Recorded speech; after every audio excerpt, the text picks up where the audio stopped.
l'agence So Wine présente So Wine Talks.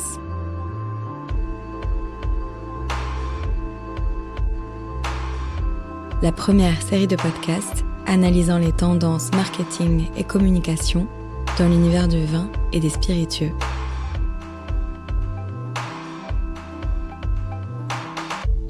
Le baromètre So Wine Dynata 2025 nous l'a montré, le vin reste la boisson alcoolisée préférée des Français cette année, conservant sa première place devant la bière. Alors, que peut-on dire de cette évolution ? Quelles régions ont la préférence des Français ? Pour quelle couleur et quel cépage ? Selon quelles habitudes de consommation ? Aujourd'hui, poursuivons notre série spéciale baromètre So Wine Dynata 2025 pour un focus sur le vin et les Français avec Marie Mascret. Marie, peut-être pourrions-nous commencer par un court rappel des méthodes d'étude du baromètre. Alors, le baromètre So Wine Dynata, c'est un baromètre qui est édité tous les ans selon une méthodologie très précise, puisqu'on s'appuie donc sur les données du panéliste Dynata, auprès de qui on a travaillé un questionnaire depuis déjà 15 ans, qui évolue un tout petit peu à la marge chaque année. On ajoute quelques questions, on en retire d'autres. Mais tout l'intérêt d'un baromètre, c'est d'avoir quand même une majorité de questions qui sont posées d'une année sur l'autre pour pouvoir comparer d'une année sur l'autre. Chaque année, on a un échantillon représentatif de la population française qui est donc interrogé. Cette année, ce sont 1002 personnes âgées entre 18 et 65 ans. La représentativité, elle est assurée par la méthode des quotas sur la base des critères du genre, de l'âge et de la zone géographique d'habitation, sachant qu'en termes de zone géographique, on est sur un sondage qui est effectué en France métropolitaine. Le mode de recueil, c'est un questionnaire auto-administré en ligne. Et les dates de terrain, c'était décembre 2024. On prend toujours les mêmes dates de terrain pour pouvoir justement comparer et avoir des données comparables d'une année sur l'autre. Et donc ce panéliste, c'est Dynata, c'est l'un des leaders mondiaux de solutions d'échantillonnage à destination des professionnels, sur lequel on s'appuie depuis maintenant 15 ans. Alors on l'a dit, un des chiffres marquants du baromètre 2025 est que cette année encore, le vin remporte la préférence des Français en termes de boissons alcoolisées. Oui, c'est la bonne nouvelle pour les acteurs du monde du vin. C'est donc cette année, comme tu viens de le dire, le vin confirme sa place de boisson préférée des Français devant la bière. Il avait repris cette place l'an dernier, alors que jusque-là, la bière était devant. Donc deuxième année, ça se confirme. Et donc à la question, de manière générale, quel type de boisson alcoolisée préférez-vous consommer ? La préférence va au vin à 58%, devant la bière à 56%. Mais les deux sont en recul, c'est quand même un point à noter, un recul de 2 points par rapport à 2024. En numéro 3, on a le champagne à 35%, numéro 4, les cocktails à 27%. Ils arrivent donc juste ensuite, mais eux, ils enregistrent une baisse un peu plus marquée, de moins 4 points. Et à l'inverse, les catégories suivantes qui sont le cidre à 25%, les spiritueux purs à 22% et les vins effervescents à 12%, eux, ils séduisent un peu davantage. En tout cas, ils ont une légère hausse. Pour le cidre, elle est plus importante que pour les autres. Le cidre gagne 3 points, les spiritueux purs gagnent 1 point et les vins effervescents gagnent aussi 1 point.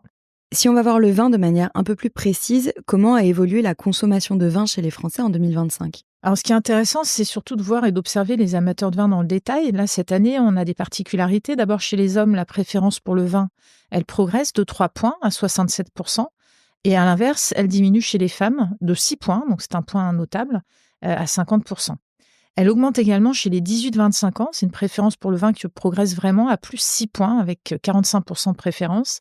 Et elle progresse donc chez les jeunes aussi pour le cidre à plus 7 points, à 23%. Et également sur les spiritueux purs à plus 4 points à 39%. Donc on a des jeunes amateurs de vin, de cidre et de spiritueux purs. C'est un peu une des nouveautés de cette année. En revanche, elle baisse, et là pour le coup vraiment, chez les 26-35 ans, baisse de la préférence pour le vin à 48% versus 59% en 2024. C'est d'ailleurs la seule catégorie qui place la bière en tête de ses boissons alcoolisées préférées. Alors on pourrait s'étonner que le vin devienne la boisson préférée de catégories sur lesquelles on ne les attendait pas forcément, je pense aux 18-25 ans. C'est finalement peut-être pas si étonnant que ça, on est quand même sur une catégorie de population qui d'une part va chercher à consommer dans une forme de, si ce n'est de modération, en tout cas d'élégance. Et le vin répond bien à ce critère. Et puis, on a aussi des principes de vin au verre qui fonctionnent très bien, qui sont de plus en plus développés dans tout type d'établissement. Je crois qu'il y a de plus en plus de choix, d'ailleurs, dans ces vins au verre et de bons vins au verre. Donc, le vin qui répondait pas forcément jusque-là à une consommation individuelle, qui est largement plébiscité par les jeunes consommateurs, mais il y répond davantage aujourd'hui. Et c'est sans doute ce qui tire cette consommation et cette préférence vers le haut auprès des jeunes. Et quels sont les moments de la semaine où les Français consomment du vin ? Alors, quand on demande aux Français à quel moment ils consomment du vin, la majorité va répondre le week-end, le soir, à 68%. C'est une augmentation de 8 points par rapport à 2022. Et puis la réponse suivante, c'est le week-end le midi à 48%. Ça, c'est en baisse de 4 points par rapport à 2022. Troisième réponse, c'est en semaine le soir. Là aussi, c'est en baisse de 2 points par rapport à 2022 à 38%. Et la quatrième, c'est en semaine le midi. C'est en baisse d'1 point par rapport à 2022. Ensuite, quand on demande aux Français quelle est votre principale motivation à consommer du vin, on a 45% des Français qui répondent « le vin accompagne parfaitement un repas », c'est ça ma motivation, donc c'est la première réponse. 40% qui associent le vin à la convivialité, 39% qui apprécient le goût du vin, sachant qu'on a 65% des Français qui associent aussi forcément un bon repas avec du vin. Donc on voit quand même qu'il y a un vrai rapport entre le repas, le bon moment, la convivialité, le partage et cet univers du vin, ce produit vin dans sa globalité. Donc cette association vin-repas, elle perdure, sachant que pour autant, la majorité consomme du vin dans la sphère privée, à 81%, et 47% au restaurant. Peut-être que le coût du vin au restaurant est un frein, c'est possible. Puis également le fait qu'on préfère parfois avoir chacun sa boisson au restaurant. Donc prendre une bouteille de vin quand on est le seul à vouloir en boire, c'est pas forcément évident. Là où on va plutôt privilégier un choix individuel, donc du vin pour certains et d'autres boissons pour d'autres. On demande également aux Français à quel moment ils consomment le plus souvent du vin pour chacune des catégories. Donc là, la réponse, c'est le vin rouge qui est le plus consommé lors des repas à 78%. C'est quand même en baisse de 3 points, mais c'est largement devant. Devant le vin blanc, qui est le deuxième, à 50%, qui est ISO par rapport à 2024. Et devant le vin rosé à 49%, qui gagne 1 point. Et puis, c'est le cercle familial qui reste privilégié pour consommer du vin, puisque la réponse en famille arrive devant pour toutes les catégories de vin, sauf pour le vin orange, qui est privilégié entre amis. On aura l'occasion d'en reparler. On a une surpondération du vin rouge à 66%, du vin blanc à 54% et du champagne à 54%. Le vin rosé, lui, il est privilégié en famille à 48%, mais à 40% entre amis. Donc, c'est le deuxième vin le plus consommé entre amis, juste derrière les effervescents. Il se talonne vraiment, puisque les effervescents, c'est une réponse qui est donnée à 41%. Alors là, ce qu'on peut commenter, c'est qu'on est quand même, on le sait, dans une observation des moments de repas qui évoluent. On n'est plus forcément dans des repas qui sont pris 2 ou 3 fois par jour en famille, assis à table. Le snacking est de plus en plus à la mode. On observe un vrai morcellement des repas. Et donc, pour les quelques repas complets, c'est sans doute l'occasion de boire du vin qui est toujours privilégiée, puisqu'elle est associée au partage, à l'association aux bonnes choses. Ça, c'est peut-être quelque chose de très français. Mais nous, on y voit aussi une vraie opportunité de se dire que le vin peut trouver sa place dans un repas qui est différent, que ce soit, donc encore une fois, des moments de snacking, un apéro dînatoire, une dégustation en solo ou une dégustation plutôt en mode nomade ou take-away. Ça peut fonctionner. Les canettes ont leur carte à jouer sur ce domaine-là.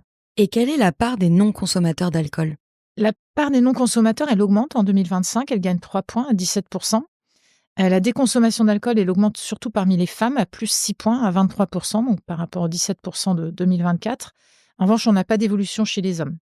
Et puis, on s'est intéressé également, évidemment, de regarder dans le détail ce qui se passe sur les différentes tranches d'âge, et en particulier chez les plus jeunes, dont on entend beaucoup parler de déconsommation d'alcool.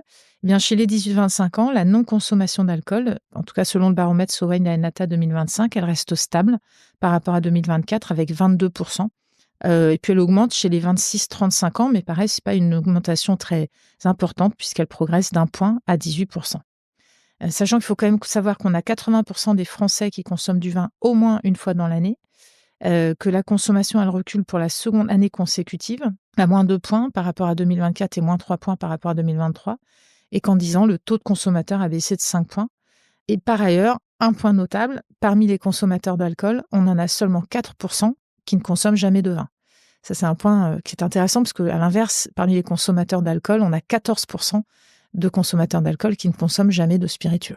Et comment a évolué la consommation de vin par couleur ou par catégorie de vin ? Alors, le vin blanc confirme sa position dominante qu'on avait déjà observée dans les années passées. On a 91% de consommateurs de vin qui déclarent consommer de manière privilégiée du vin blanc. C'est toujours en hausse. Alors, c'est une petite hausse, mais c'est plus 1 point par rapport à 2024. Et c'est surtout une hausse qui est notable chez les grands consommateurs qui gagnent 4 points par rapport à 2024. C'est vrai que le vin blanc, on le sait, ça correspond de plus en plus au goût, à l'évolution du goût des consommateurs. Et puis, ce qu'on observe avec le baromètre, c'est que c'est aussi un produit et une couleur de vin qui est la plus fédératrice, la plus intergénérationnelle. Donc, c'est un vin qui fédère, le vin blanc, mais c'est un vin qui fédère surtout auprès des consommateurs occasionnels. Sachant que le vin rosé, qui arrive en 3e place derrière le champagne, continue à décroître avec moins 2 points par rapport à 2024 et moins 4 points par rapport à 2019, réponse donnée à 85%. et qu'à l'inverse, le vin rouge, lui, progresse à 84%, il gagne 2 points par rapport à 2024.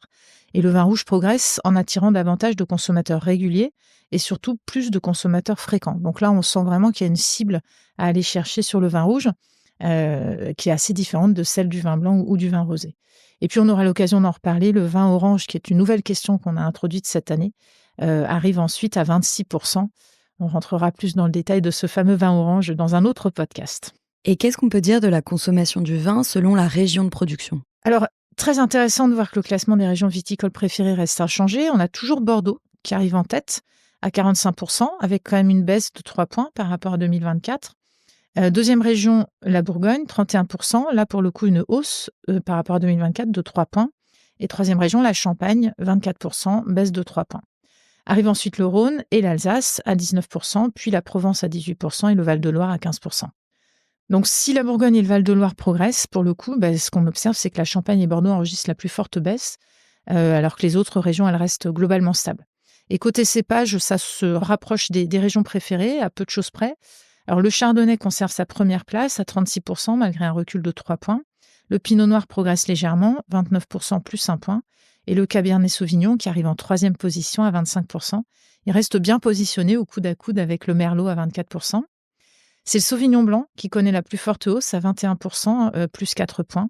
Et puis viennent ensuite le Riesling à 17%, Syrah 11%, Gamay 9%, et puis Grenache à 8% et le Viognier à 6%. Donc c'est très en phase avec l'évolution des goûts et la curiosité qu'on peut observer chez les Français sur le fait de découvrir de nouvelles régions de consommation de vin. Et comment ont évolué les achats de vin des Français en 2025 ? Alors, peut-être de manière un peu surprenante, mais en tout cas, le nombre d'acheteurs en ligne se stabilise d'une année sur l'autre. On est toujours à 34%, avec une part des acheteurs réguliers, des grands acheteurs qui augmente quand même, à 8% pour les premiers en augmentation de 1 point et 8% pour le deuxième en augmentation de 2 points. Donc finalement, on pourrait penser que le nombre d'achats en ligne aurait augmenté, mais depuis post-Covid, où il avait là bien augmenté, il se stabilise toujours à peu près au même chiffre. En revanche, le panier est en baisse majoritairement. Il reste entre 31 et 50 euros. Mais ça reste une donnée qui est en baisse par rapport à 2024. Je sais que vous étudiez les labels environnementaux aussi. Est-ce qu'un label environnemental sur une bouteille peut être un critère d'achat ? Oui, on a reposé cette question qu'on pose depuis 4 ou 5 ans aux Français. Finalement, c'est un intérêt qui se stabilise. On a toujours 51% des Français qui déclarent regarder toujours ou presque toujours si une bouteille est labellisée avant de l'acheter. On a 69% des Français qui achètent des bouteilles de vin qui portent un label environnemental, mais ça reste un achat qui est majoritairement occasionnel, puisqu'on a 37% des Français qui le font quelques fois par an et 22% quelques fois par mois. Parmi les acheteurs fréquents de bouteilles labellisées, qui donc achètent du vin labellisé au moins une fois par mois, on retrouve davantage d'amateurs ou d'experts en vin à 40%, alors que l'ensemble est à 32%, de jeunes à 49% pour les 18-25 ans, à 42% pour les 26-35 ans, alors qu'on est sur 21% pour les 50-65 ans. On retrouve également davantage d'acheteurs en ligne à 69% et d'acheteurs cavistes à 37%, contre 32% pour l'ensemble. Et puis d'acheteurs qui dépensent en moyenne plus de 20 euros pour l'achat d'une bouteille de vin, hors champagne et effervescent, à 56%, alors qu'on est à 32% pour l'ensemble. Et quels grands enseignements relatifs à la consommation et à l'achat de vin est-ce que tu garderais de ce baromètre So Wine Dine 2025 ? Un enseignement d'opportunité, bien évidemment. Ce qui est sûr, c'est que le marché, il évolue vite, il évolue de plus en plus vite. On le sait, il y a une déconsommation d'alcool en général et de vin en particulier en France. On sait également que le vin rouge souffre particulièrement. On sait donc globalement que la base de consommateurs, elle diminue. En revanche, ce qu'on observe ici, c'est que l'intérêt pour le vin, il ne diminue pas, au contraire. Il augmente, y compris chez certaines populations qu'on pensait, alors peut-être pas perdues pour la cause, mais en tout cas en déshérence sur l'amour du vin. Les jeunes, je pense à eux en particulier. Donc je pense qu'il y a vraiment un certain nombre d'opportunités à aller chercher, en particulier auprès de certaines cibles. Les jeunes, on vient de le dire. Les femmes aussi, peut-être qu'on les a un peu oubliées. En tout cas, la baisse d'intérêt pour le vin cette année nous prouve qu'il y a un vrai discours à avoir auprès d'elles. Mais toutes ces populations ne sont pas réfractaires au monde du vin, bien au contraire. Je crois que de plus en plus, le monde du vin, qu'on pensait peut-être un petit peu facile d'accès pour l'ensemble des populations de manière indifférenciée, il a besoin de s'intéresser vraiment à savoir qui le consomme et à savoir s'adresser à chacune des différentes catégories, que ce soit les jeunes, les femmes, les hommes, les plus âgés, avec le bon discours, le bon storytelling et la belle histoire qui va avec. Ainsi, cette année encore, les Français ont plébiscité le vin, dans la continuité de l'année passée, une tendance qui progresse chez les 18-25 ans. En effet, le vin reste ancré dans les habitudes des Français, avec une consommation portée par la convivialité et la gastronomie. Cependant, la baisse de la consommation de vin se poursuit, et avec elle, un ralentissement de la fréquence d'achat. Dans un contexte inflationniste, une légère premiumisation se dessine, avec des achats plus chers et une forte importance accordée à la région d'origine. Les innovations et expériences dans le monde du vin pourraient-elles être une opportunité de redynamiser le secteur ? C'est ce que nous verrons dans le prochain épisode des So Wine Talks. So Wine Talks reviendra dans quelques semaines pour décrypter à nouveau les tendances de consommation des vins et spiritueux.